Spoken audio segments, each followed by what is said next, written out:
Le pitch, 3 minutes, ça va être dur, il va y avoir du public, mais c'est pas insurmontable, hein, au contraire. 3 minutes pour convaincre, voilà le challenge des 40 porteurs de projets de la première édition de la Startup Comédie.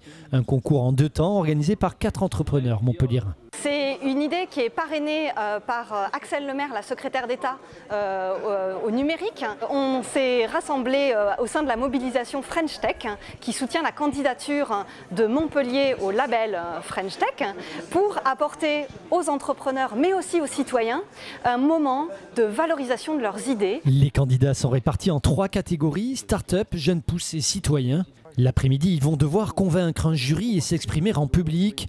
Ce matin, les coachs de la Startup Comédie les aident à affiner leur discours. Est-ce qu'on jouerait le jeu de pitcher là? Je vais vous le mettre en 3 minutes. Il y a dans les mœurs, comme dans l'histoire, des conquêtes imprévues. J'aime bien cette touche humoristique.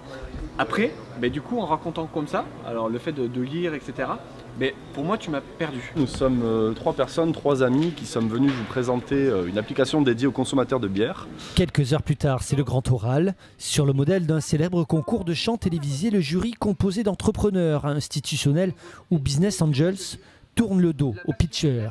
À ces derniers d'être convaincants. Donc, on s'est dit, on va essayer de trouver une solution pour mettre ces acteurs les uns en face des autres. Tout en augmentant le rapport bénéfice-risque pour les patients, puisqu'on nous propose un produit qui est beaucoup moins toxique. Assez stressé, on est convaincu de notre projet, donc je pense que ça va le faire. Laissez-moi vous présenter l'application dédiée à la bière, Beer. Au bout de quelques secondes, Guillaume, Peter et Fabrice suscitent l'intérêt du jury. Leur pitch est bon. Pitcher comme ça en 3 minutes devant un parterre de jury professionnels et de public qui ne connaissent pas forcément le monde de l'entrepreneuriat, je pense que les 3 se sont plutôt très bien sortis. Vous avez dit on peut faire autrement. Le gagnant de leur catégorie s'est vu offrir 1 an d'accompagnement à Cap Omega, un incubateur pour les entreprises innovantes. Life is short, make it longer. Bravo, une étudiante du master of médecine de M. Philippe Bertha.